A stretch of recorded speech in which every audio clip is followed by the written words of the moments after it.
오늘은 화평케 하는 자의 복. 화평. 여러분 화평하는 사람입니까? 이 세상에는 이제 트러블 메이커가 있고 그죠? 피스 메이커가 있습니다.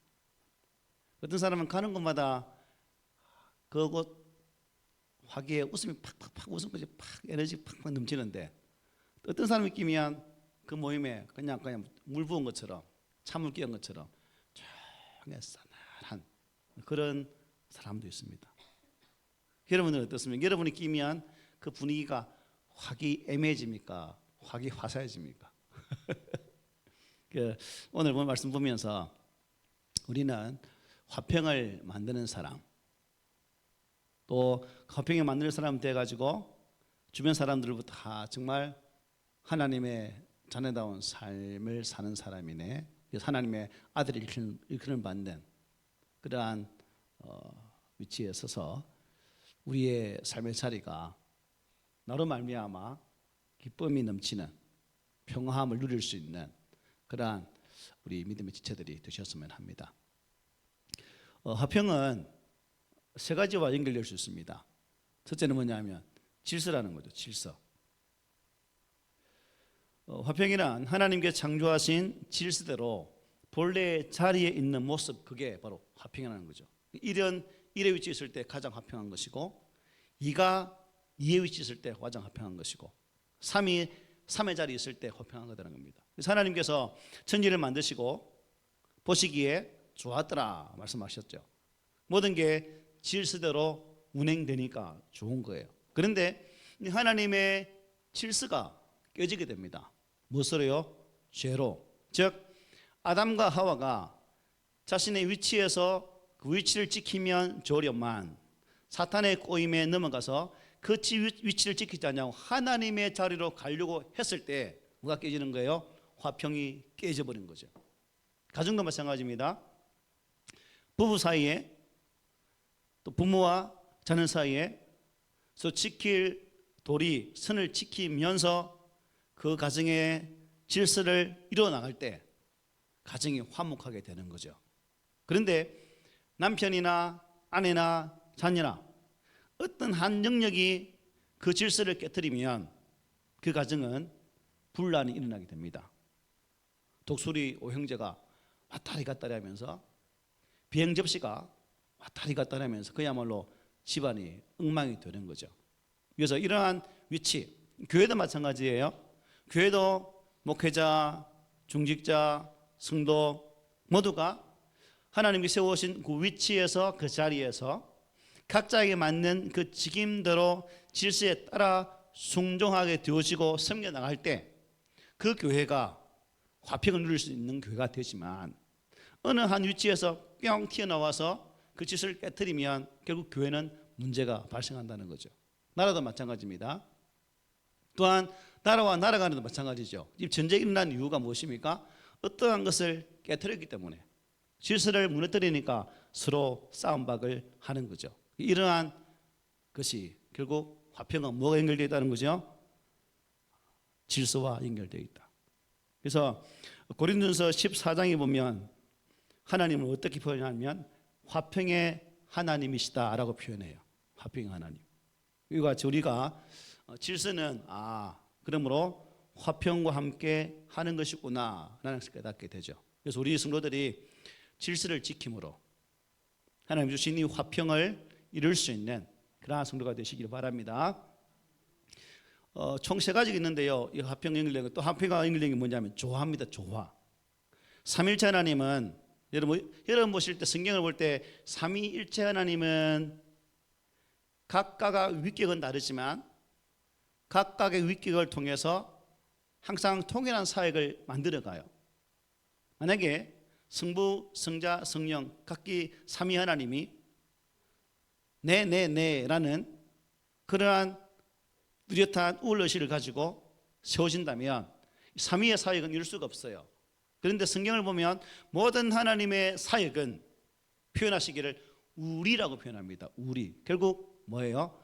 삼위 하나님도 조화롭게 하나님의 계획들을 이루어 가시는구나 하는 사실을 알게 되는 거죠. 문제는 이 조화가 깨어질 때 결국 화평이 깨어지는 거죠. 남자와 여자가 성경의 원리에 의하면 어떻습니까?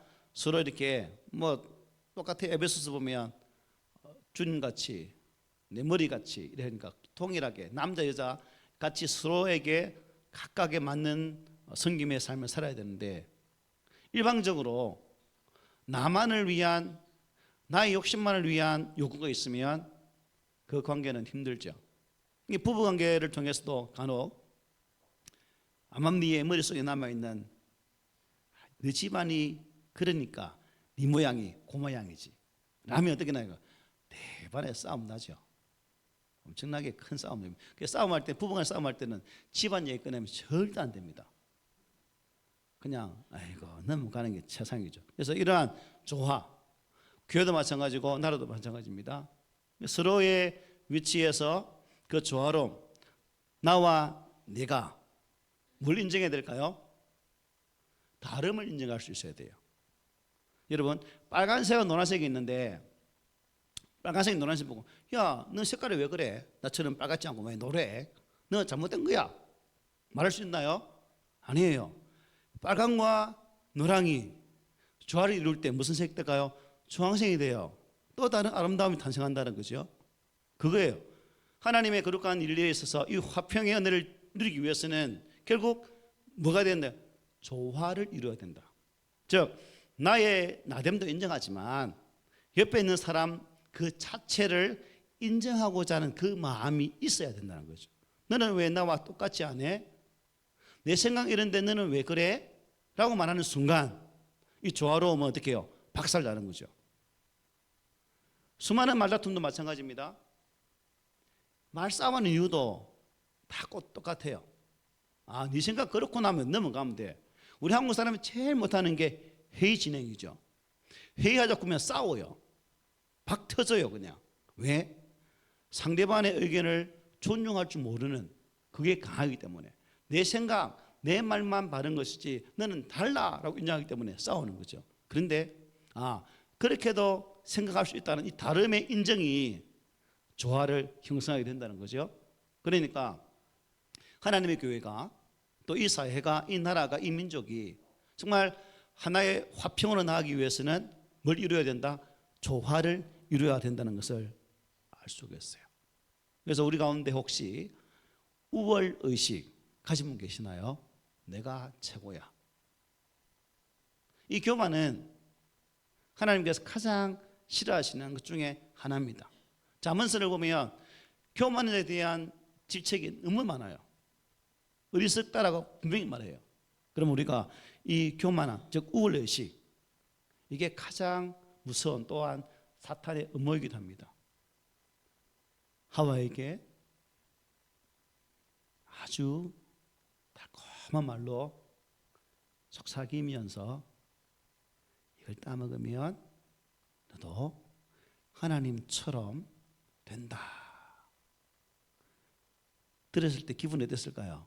내가 하나님 된다고, 야 멋진 계획이네. 그래, 하나님 되어야지. 그래가 요 모양 됐다 아닙니까? 지금 이 모양 여러분이나 내나 이렇게 생고생하고 사는 거예요. 이게 없었으면 에덴 동산에서 항상 하나님과 동행하면서 평화롭게 살 수 있는 그 길이 있었는데도 불구하고 이 조화름이 깨지니까 이렇게 됐다는 겁니다. 이게 고린도전서 12장에 보면 우리 각자의 몸을 지체라고 표현하죠. 그죠? 그래서 각 지체가 각 지체의 지체됨을 인정할 때 온전한 몸이 된다고 말해요. 우리가 다니엘 기도를 보면 사랑의 헌금 시간에 보면 사랑의 헌금 대상자를 볼 때 참 마음이 아프죠. 그죠? 또 어떻게 그렇게 아픈 사람이 많은지, 어떻게 이상한 질병을 가지고 있는 분이 그렇게 많은지, 각자가 몸이 지 역할을 하지 못하니까 삶이 힘든 거죠. 교회도 마찬가지거든요. 귀가 두 개 될 수, 코가 세 개 될 수 없고, 입이 세 개 될 수 없고, 팔은 팔 위치에서, 바른 발 위치에서 지위치를 잘 지켜 나갈 때 비로소 그 교회가 건강한 교회가 될 수 있다는 거죠. 지체의식이 중요하다는 겁니다. 그래서 고린도서 12장 보면 이렇게 말씀해요. 오직 하나님이 몸을 고르게 하여 부족한 지체에게 기주감을 더하사 몸 가운데에서 분쟁이 없고 오직 여러 지체가 서로 같이 돌보게 하셨느니라. 너희는 그리스도의 몸이요 지체의 각 부분이라. 결국 조화는 각 부분, 각 영역을 무하는 것이다, 인정해 주는 것이다 하는 것을 꼭 기억하시면 우리 안에 이 화평이 넘쳐날 줄 믿습니다. 또 화평은 무엇과 연결되냐면요, 가장 중요한 것이긴 한데요, 약속, 언약과 연결될 수 있습니다. 언약, 약속. 911인가요? 아니 9일 테러지. 919. 919 전에 문통하고 김정은하고 판문점에서 협정 맺었죠, 그죠? 그것은 결국 무슨 내용을 따져보면 우리 군비도 감축하고 휴전선 비무장지대 앞뒤 간격 더 늘리고 또 GP 좀 줄이고 또 이 도로를 좀 새로 해서 왕래하기 쉽게 잘 하자라는 합의서에 서로 쌍방이 약속을 했죠. 지켜졌습니까? 안 지켜지죠. 결국 지켜지지 않으면 그나마 우리는 감사한 게 전쟁이 안 일어난 게 참 감사한 거예요. 세계적으로 볼 때 조그만 약속이 안 지켜지면 분쟁으로 그냥 칼 빼들고 폭탄 쏘아대면서 난리인데 참 그나마 전쟁 없는 게 얼마나 다행인지. 부부 간에도 또 공동체 간에도 이 약속을 깨뜨리면 안 된다는 겁니다. 구약에서 카버넌트를 하면, 언약이라 말하면 그 원뜻이 쪼갠 짐승 사이로 지나간다는 의미거든요. 약속이. 왜 쪼갠 짐승 사이로 지나가는 것일까요? 네가 이 약속을 안 지키면 이 쪼개어진 짐승처럼 뭐 한다요? 죽는다는 거예요. 약속을 안 지키면. 결국 우리 인간이 하나님이 세우신 약속을 안 지켰기 때문에 우리 인간에게 무엇이 온 거예요? 죽음이 왔잖아요. 죽음은 언약을 지키지 않은 결과예요. 사망의 그늘에 짓눌러 살 수밖에 없는 그런 상태가 되었다는 겁니다. 창세기 2장에 보면 이 약속을 말씀하시죠. 그리고 하나님께서 이렇게 말씀하셨어요. 여호와 하나님이 사람에게 모든 에덴 동산의 열매를 다 먹되 뭘 먹지 말라? 선악을 알게 하는 물을 먹지 말라. 만약 그것을 먹으면 너는 반드시 죽는다. 정령 죽으리라 말씀하셨어요. 결국 이 약속에 인간이 반함을 통해서 우리가 이제 이 땅에서 영원히 죽게 되어진 결과를 가져왔다는 것입니다. 그러므로 원함이 있다면 우리 믿음의 성도들은 오늘 이 시대에 이제 예수 그리스도 안에서 새로운 언약을 받은 사람이에요. 맞죠? 여러분들은 예수 믿음을 통해서 하나님께로부터 새로운 약속을 받았어요. 즉 예수 믿으면 구원을 받는, 즉 새 언약의 약속 안에 거하는 그러한 백성이 되었다는 거예요. 믿음, 예수 그리스도의 구속의 십자가의 사건을 믿을 때 이 은혜가 우리에게 주셨다는 거예요. 그러므로 새롭게 주신 이 약속을 우리가 신실히 믿고, 또한 주님께서 이미 계획하신 구원의 계획 속에서 우리가 온전한 하나님과의 화평을 누리고, 또한 이 하나님과 화평이 우리 사람 간의 화평으로 이어지는 그러한 우리의 삶이 되셨으면 합니다. 예수님께서 당신의 피로 대속적 사역을 이루어 주셨는데 이것이 약속을 보여주는 징표였습니다. 피. 그래서 이사야를 보면 이렇게 말씀해요. 산들이 떠나며 언덕들은 옮겨질지라도 나의 자비는 내게서 떠나지 아니하며 나의 화평의 언약은 흔들리지 아니하리라. 너를 긍휼히 여기시는 여호와께서 말씀하셨느니라. 하나님의 약속은 하나님은 흔들린다. 하나님은 약속의 주권자이신 하나님 흔들림이 없다는 겁니다. 그리고 골로새 1장에 보면 이렇게 말씀해요. 아버지께서는 모든 충만으로 예수 안에 거하게 하시고 그의 십자가의 피로 화평을 이루사 만물 곧 땅에 있는 것들이나 하늘에 있는 것들이 그로 말미암아 자기와 화목하게 되기를 기뻐하심이라. 십자가의 피의 은혜에 있는 자가 화평하게 된다 하는 것입니다. 여러분들은 이 하나님 안에 있는 십자가의 언약으로 구원받으셨음을 확신하시죠? 언약에 신실하신 하나님은 당신은 변함이 없습니다. 문제는 우리가 너무나 변화된다는 거죠. 그래서 화평은 질서, 또한 조화, 그리고 뭐예요? 언약, 이것과 연결되는 사실을 꼭 기억하면서 우리들도 질서를 잘 지키고 서로 조화를 이루면서 하나님의 거룩한 약속 안에 거하는 신실한 성도들이 되시기를 바랍니다. 오늘 본문에 화평하게 하는 자라고 말했어요. 그죠? 화평하게 하는 자, 즉 화평을 만드는 자는 의미입니다. 그리고 화평을 창조하는 자라는 뜻입니다. 그래서 이미 예수님께서 당신의 보혈로 하나님과의 관계가 회복된 하나님의 자녀가 된 우리, 그래서 우리는 그 자녀로서의 화평을 만드는 사람, 피스메이커가 되셔서 우리 삶의 자리에서 많은 타인들에게 주님의 은총의 화평들을 전할 수 있는 그런 성도들이 되셨으면 합니다. 자, 그렇다면 여러분, 이 화평하게 하는 일이란 무엇일까? 저와 여러분에게 주신 이 화평하게 하는 일이라고 말씀하셨는데 무엇이 화평하게 하는 일일까요? 무엇이? 우리 구원받은 자들이기 때문에 구원받은 자로서 이 세상을 향해서 우리 믿음의 사람들이 화평하게 하는 일을 맡았는데 그 화평하게 하는 일이 무엇일까? 무엇인 것 같아요? 그렇죠? 안 들리지만 저는 들렸어요. 이게 말씀 전하는 거.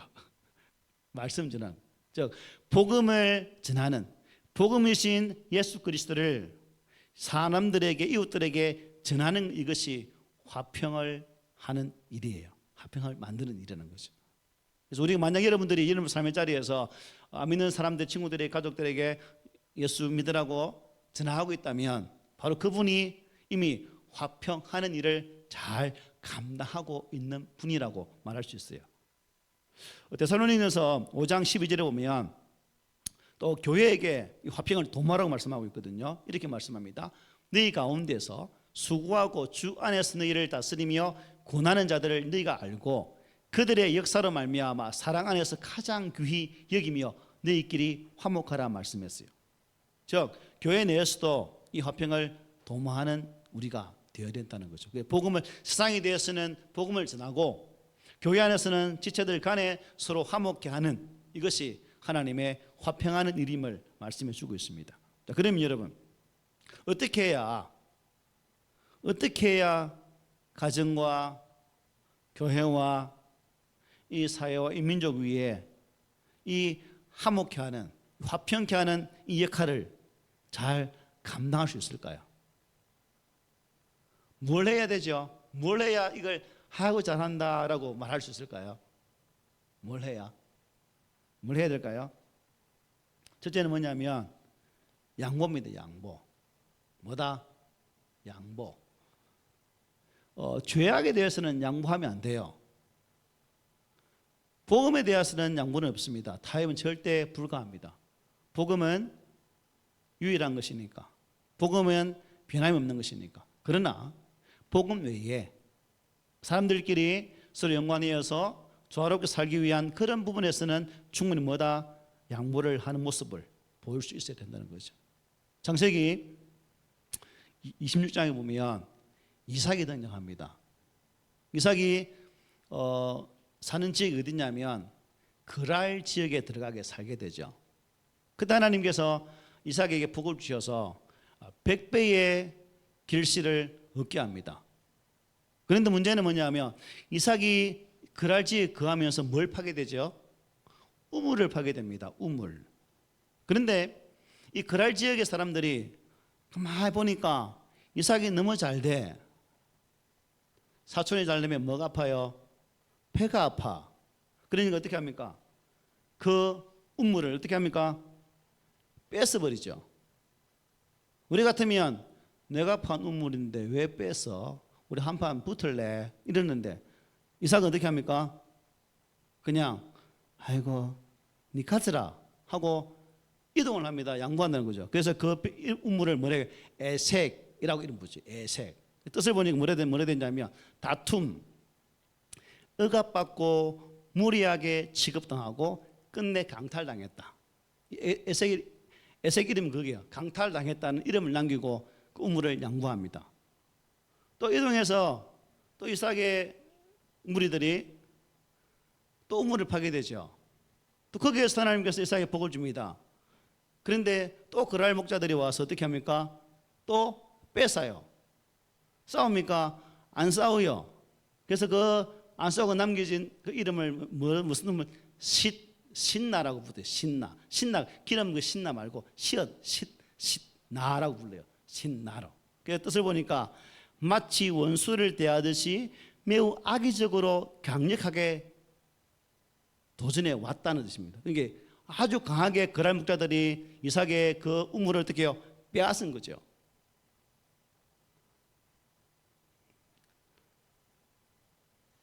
한 대 치고 싶은 마음이 충분히 있을 수 있지만 이삭 무리들은 또 에이고 뭐 가져가라 하고 또 양보를 하죠.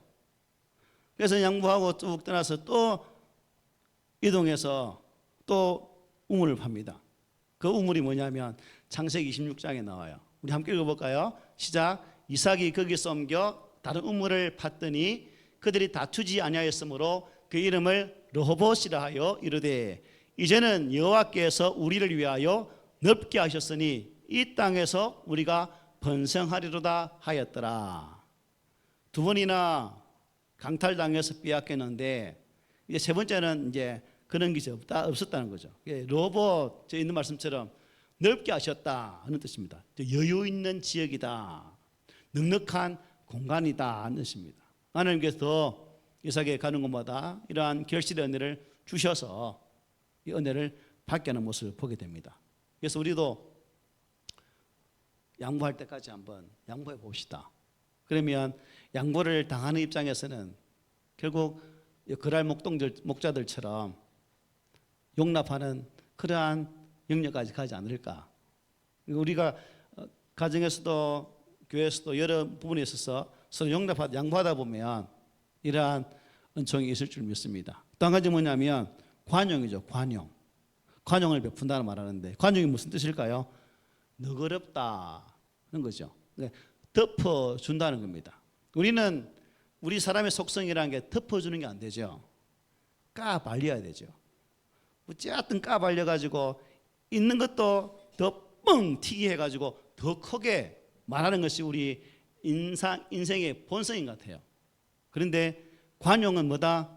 덮어주는 것이다 라고 말해요. 덮어주는 것이다.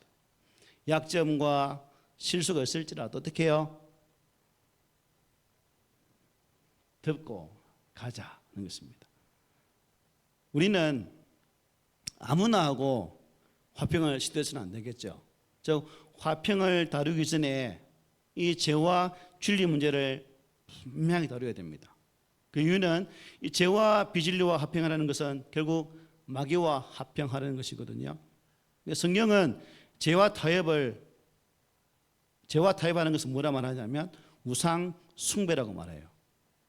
그래서 우리가 관용을 하는데 관용을 베푸는데 진리에 서 있지 않은 것 또한 뭘 베풀어서 안 된다? 관용해서는 안 된다는 거죠. 이단이 와서 우리 함께 교제하면서 함께 성경 공부하고 함께 하나님 말씀 알아갑시다. 아, 하나님 말씀요. 그래 좋아요. 우리 함께 같이 공부해요. 되나 안 되나요? 이런 건 안 되죠. 왜 이단이에요? 끝이 다르다는 거거든요. 앞은 비스무리해요. 같지 않은 게 비스무리한 겁니다. 비슷하기도 하고 아닌 것 같기도 하고 다른 것 같기도 하고. 근데 끝이 뭐냐? 달라요. 그래서 그런 사람들과는 관용을 베풀어서는 안 되는 것입니다. 철저하게 반대를 해야 되겠죠. 만약 우리가 그러한 비진리와의 사이에서 관용을 베푼다면 그들이 나의 관용으로 변화되겠죠? 안 돼요. 내가 변화돼요. 어떻게 해요? 그들의 술수에 넘어가서 그 무리에 속하게 되는 그런 결과를 가져와요. 이게 악과 선의 모습이에요. 그래서 우리가 이런 것을 보면서 로마 12장 18절에 보면 이렇게 말해요. 할 수 있거든 너희로서는 모든 사람과 더불어 화목하라. 할 수 있거든의 말은 뭐예요? 화목할 수 없는 경우도 있다는 거예요. 그래서 이러한 비진리와는 관용을 베풀어서는 안 된다 하는 것입니다. 그리고 빌립보서 4장에 보면 이렇게 말합니다. 너희 관용을 모든 사람에게 알게 하라. 주께서 가까우시니라. 성경은 결국 이 관용하는 사람의 특징은 무엇이라는 거예요? 다투지 않는다는 거죠. 같은 진리 안에서는. 그리고 바울은 여기 말하면서 재림이 가까울수록 서로에게 관용을 베풀으라고 말씀합니다. 믿음의 동료자들에게. 그리고 교회 지도자가 되기 위해서도 이 관용은 꼭 필수적이죠. 그래서 디모데에게 바울이 이렇게 말합니다. 오직 관용하며 다투지 아니하며. 여러분 기도해 주세요.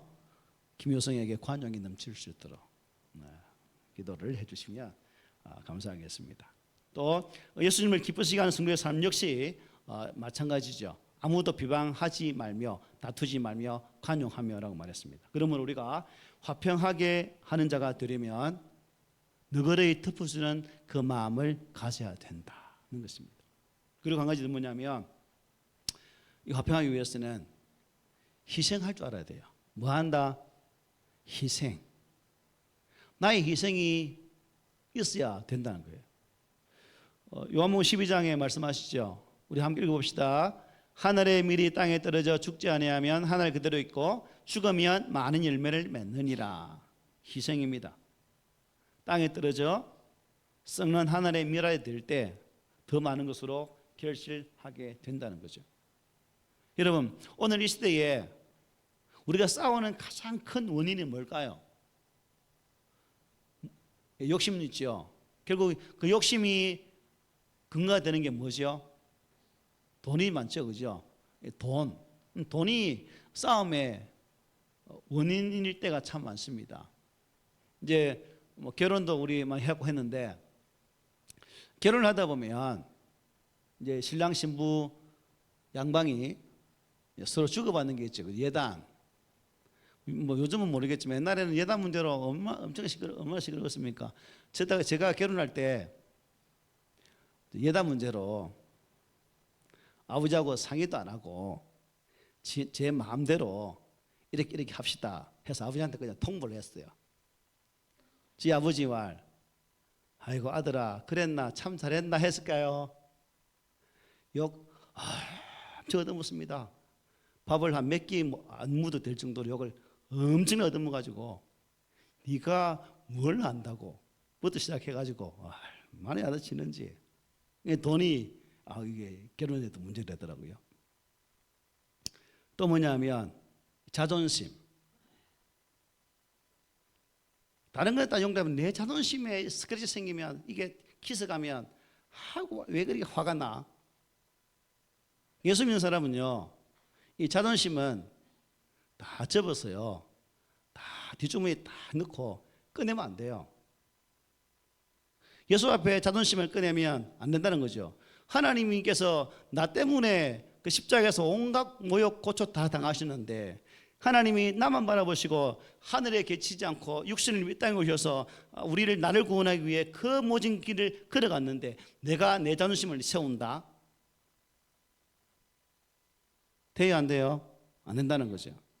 날 용서하신 그 사랑 정말 지옥 저 밑구덩이가 가장 합당한 나의 자리였는데 하나님은 나의 그 지옥이 밑구덩 자리에 두지 않고 나를 사랑하셔서 끄집어내셔서 하나님의 거룩한 자리로 인도하신 그 사랑을 받은 존재로서 나의 그 알량한 자존심을 가지고 산다. 오늘부터 혹 저도 그렇고 여러분 그렇고 내 속에 혹시 나만이 알고 있는 자존심이 있다면 한번 꺼내보세요. 자, 꺼내보세요 빨리. 다 뒷주머니 넣고 어디 넣으라고요? 뒷주머니 혹시 꺼낼 줄 모르니까 난주 나갈 때 쓰레기통에 다 버리고 가세요. 어디 버리라고? 예. 그래서 우리가 이 자존심은 진짜 교회를 섬기면서 있어서는 안 되는 거예요. 그래서 오늘 제가 말씀드린 것처럼 어떻게 이 화평을 만들어 갈 것인가? 뭐 해야 된다 했죠? 양보를 해야 된다. 그리고 관용, 덮어주고 용서해주는 그런 것이 필요하고, 또 뭐랬죠? 희생 이게 필요합니다. 그런데 마귀에게 속아서 이 화평을 우리 가운데는 무너뜨리는 자가 있다는 거죠. 요게 문제죠. 요게. 그 옛날에 선전 보면 그 질서를 안 지키면 집게 차가 와서 어떻게 하던가요? 찍어서 삐가 버리죠. 아, 여러분 안 보셨구나. 저는 봤어요. 저만 텔레비 보는 것 같다. 여러분 거룩하셔 텔레비 안 보죠. 그런 게 있었거든요. 그런 걸 이게 화평을 무너뜨리는 자. 어떤 자일까요? 말다툼을 잘하는 사람도 볼 수 있죠. 말다툼. 그리고 저처럼 혈기를 잘 내는 사람. 이 화평을 깨는 사람입니다. 바울은 로마 16장에 이렇게 말합니다. 형제들아, 내가 너희를 권하노니 너희가 배운 교훈을 거슬러 분쟁을 일으키거나 거치게 하는 자들을 살피고 그들에게서 뭐하라? 떠나라 말해요. 우리가 자꾸 하다 보면 저게 가면 말싸움이 일어나고 다툼이 일어나고 아이고 열 받아가지고 그냥 막 라면 팔팔 끓을 정도로 막 분기 댕kin해가지고 막 그런 장소 있으면 어떻게 해요? 어떻게 하라? 떠나라는 거죠. 그 자리에서 떠나라는 겁니다. 그리고 또 무엇이냐면 뒷담화 잘 잘하는 거 있잖아요. 수근수근 하는 거. 수근수근 하면 안 됩니다. 알겠죠? 왜요? 그러면 그게 말은 어떻게 된다? 돌고 돌아서 다 알아요. 그냥 그 돌고 돌아 들어온 말에 대해서 참으면 되는데 이제 안 참으면 또 문제 되는 거죠. 또 3차 대전이 일어나는 거예요. 내가 참을 줄 모르는 그런 성격을 가지고 있으면 수군거리면 안 돼요. 알았죠? 이게 사탄적 지혜는 바로 이게 내 자랑, 남 비방하는 거. 사탄이 가지고 있는 특징이에요. 그래서 우리가 이런 것을 하면 안 되겠고요. 또 화평을 깨뜨리는 자들의 이 혀. 야고보서 보면 그 배의 키에 비유하잖아요. 그죠? 혀를. 작은 혀가 큰 배를 움직이는 키처럼 큰 것을 이렇게 힘들게 한다는 거죠. 야고보서 4장 11절에 이렇게 말하고 우리 함께 읽어봅시다. 시작. 형제들아 서로 비방하지 말라. 형제를 비방하는 자나 형제를 판단하는 자는 곧 율법을 비방하고 율법을 판단하는 것이라. 네가 만일 율법을 판단하면 율법의 준행자가 아니요 재판관이로다. 화평을 깨뜨리는 자가 되지 않는 그런 우리가 되어야 되겠죠. 그리고 하나님의 진노와 미움을 받지 않으려면 절대로 비방하는 입술로 주께 세우신 공동체 내에서 화평을 깨뜨리는 일을 해서도 안 됩니다. 오늘 본문을 함께 읽어봅시다. 마무리 읽어보겠습니다. 시작. 다 함께. 화평하게 하는 자는 복이 있나니 그들이 하나님의 아들이라 일컬음을 받을 것이며. 결국 우리가 우리 삶의 자리에서 관용하고 양보하고 희생하면서 화평을 만드는 사람으로 사노라면 우리의 주변의 사람들이 저 사람 참 예수 믿는 사람이구나. 사도행 13장에 안디옥 교회가 많은 사람들에게 비로소 그리스도인이라는 칭호를 받게 되죠. 정말 예수 믿는 자답게 예수가 살았던 그 삶의 표현대로 살아가니까 안디옥 교회에게 이 명칭을 세상 사람들이 준 거예요. 예수 믿는 사람이 준 게 아니에요. 안 믿는 사람이 참 그리스도인이구나 라고 호칭을 했다는 거죠. 결국 그 말을 듣는다는 것은 결국 하나님의 아들이 맞구나라는 뜻이거든요. 우리도 우리 삶의 자리에서 이 화평의 삶을 살아서 안 믿는 사람들로부터 정말 당신은 당신의 삶에 보니까 예수 믿는 사람 맞네요. 정말 하나님의 자녀가 맞네요. 라는 인정을 받게 된다는 겁니다. 그게 뭐예요? 하나님의 아들이라 불리는 복이라는 거죠. 여러분들은 여러분의 삶의 자리에서 아이고 정말 우리 누굴 보면 예수 믿는 사람 같아. 아이고 선생님 보면 아이고 진짜 예수 믿는 사람 같아 라는 아주 귀한 인정함을 받고 계시죠? 아니면 아이고 아니면 아이고 하는 소리 듣습니까? 아이고 말고 우리는 참 이렇게 참 뒤에 말은 자동으로 좋은 거죠. 정말 당신 때문에 저도 교회를 한번 가고 싶군요 라는 말을 듣는 그런 화평을 만든 사람. 따라해 봅니다. 화평하게 하는 자는 복이 있나니 하나님의 아들이라 일컬음을 받을 것이다. 여러분들이 화평을 만든 사람 되십시오. 그리고 세상 사람들로부터 하나님의 아들이라 인정받는 그러한 믿음의 성도가 되시기를 주의 말씀으로 권면을 드립니다. 아멘.